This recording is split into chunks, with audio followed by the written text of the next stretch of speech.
Senator Sanders, welcome to Fox News Sunday. Good to be with you. Senator, you say that you are considering running against Hillary Clinton, among other reasons, because you doubt whether or not she's willing to take on the billionaires in America. Here's what she said during a rollout in Iowa this week. There's something wrong when hedge fund managers pay lower tax rates than nurses or the truckers that I saw on I-80 as I was driving here over the last 2 days. Senator, don't you believe her? Well, she's absolutely right. But it's not a question of running against Hillary Clinton or taking on Hillary Clinton. What we are seeing, Chris, right now is that for 40 years, the American middle class has been disappearing. Millions of people are working longer hours for low wages, despite a huge increase in technology and productivity. And what we have seen during that period is a massive transfer of trillions of dollars from the middle class to the top 1/10 of 1% in America. Massive wealth and income inequality, where you have 99% of all new income today going to the top 1%, and the top 1/10 of 1% in America owning almost as much wealth as the bottom 90%. If I may, you told Bloomberg that you had serious doubts about whether she was willing to take on the billionaire class. What are those doubts? Well, that's fair. Yeah, but my point is it's not just Hillary Clinton. Well, I'm asking about Hillary Clinton, no, sir. Well, the answer is, if I can, please.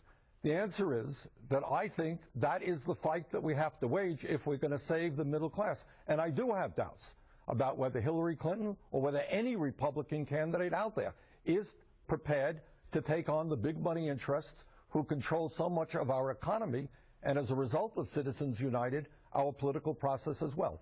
But Clinton says that she wants to be the champion of the middle class. Again, here she is in Iowa this week. The deck is still stacked in favor of those already at the top. And there's something wrong with that. There's something wrong when CEOs make 300 times more than the typical worker. What does Senator Clinton or Secretary Clinton need to do, Senator, to persuade you that she's the one to take on this fight? Well, what she said is absolutely right. I mean, I think from a moral issue, CEOs should not be making, whether it's 270 or 300 times more than their workers are making.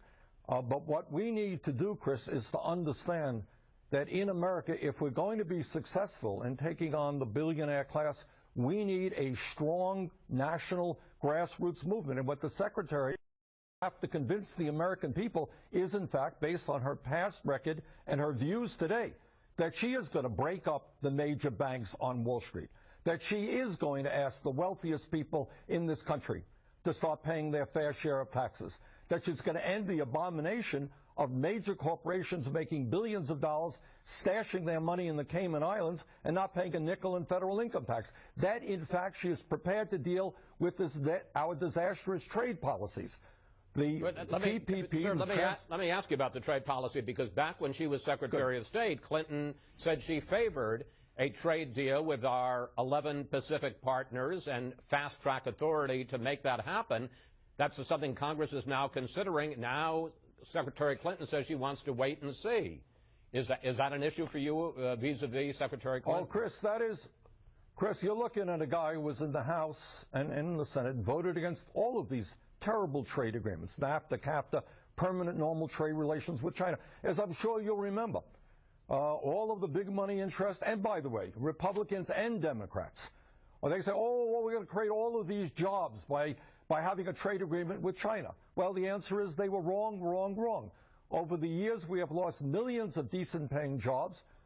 These trade agreements have forced wages down in America, so the average worker in America today is working longer hours for lower wages. So is that a litmus test for you, sir? I don't have to wait and see. Is that a litmus test? This trade, is that a litmus test for you to see whether or not Clinton is going to come out against the TPP? Well, I know where my view is. I hope very much the Secretary comes out against it.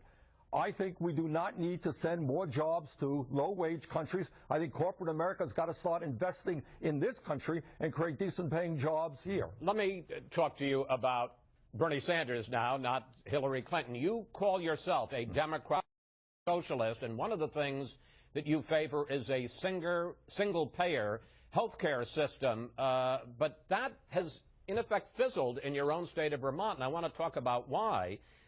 When it turned out that single payer would have meant 11.5% increase in taxes on all businesses and a 9.5% tax hike on individuals, the Democratic governor of Vermont dropped the plan as unfeasible. This is in your own state of Vermont. They said, we just can't afford the single payer. Well, Chris, let's take a look at what's going on around the world in terms of health care. Sir, if I may, if I may, sir, I'm asking about a specific question of Vermont. Sure, and here it was, they had a plan to impose a single or implement a single-payer health care system in Vermont, and the Democratic governor ended up dropping it. Well, for a variety of reasons, he did. But the United States remains the only major country on earth that doesn't guarantee health care to all of our people, and yet we are spending almost twice as much per capita. We have a massively dysfunctional health care system, and I do believe in a Medicare for all single-payer system. Whether a small state like Vermont can lead the nation, which I certainly hope we will, or whether it's California or some other state, at the end of the day, we need a cost-effective, high-quality health care system guaranteeing health care to all of our people as a right. All right. I do believe that. We don't have it now.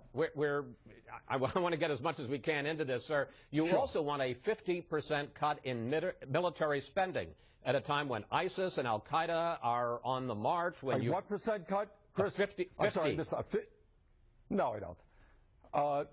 What I do believe is that there is an enormous waste in the military, in the Department of Defense. The Department of Defense can't even audit itself. Massive cost. Of course, ISIS is a terrible organization that has to be defeated, and of course we need a strong military. But just as with every other agency of government, you know what? The military also has got to get rid of waste and fraud and cost overruns. So I want a strong military, but I do not believe, among other things, that without an audit, we should be throwing tens of billions of dollars more into the Department of Defense. Final question, sir, and it's sort of three-part. When are you going to decide whether you're going to run? How are you going to decide whether you're going to run? And what are the chances that you're going to run right now? Well, I think we'll make that decision pretty soon. Not dissimilar from what Lindsey Graham had to say. You know, when you got these super PACs and billionaires able to spend hundreds of millions of dollars on the campaign, on the candidates of their choice, making sure you have the money to run a credible campaign is very, very important. And that's one of the factors that we're going to have to determine. Well, he said it's a 91% chance he's going to run. How about being as specific as he is? Well, we'll see. We're working on it, and we will make the best decision we can within the near future. And real quickly, if you run against Secretary Clinton, do you realistically, you've been in politics 35 years, do you realistically think you can win, or is this to make a point and to try to bring her closer to you on some of these issues? Well, Chris, good question. I would not run unless I thought we could win. I think there is a lot of discontent out there on the part of ordinary people who feel the system is grossly stacked against them. Senator Sanders, thank you. Thanks for joining us. Please come back, sir. Thank you very much.